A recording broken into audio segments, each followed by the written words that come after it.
का रे, डोळ्यात पाणी का? फक्त यासाठी रडतोयस ना की तुला माझ्याकडे अक्कलकोटला येता येत नाहीये. इतर लोक जातात आणि तुला मात्र परिस्थितीनं बांधून ठेवलंय याचं वाईट वाटतंय ना.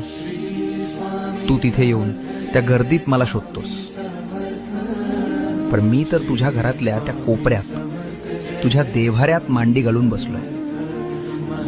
बाळा, मंदिरात मी राजा म्हणून बसलोय, लोकांचं गाऱ्हाणं ऐकायला, पण तुझ्या घरात मी बाप म्हणून वावरतोय, तुला सांभाळायला.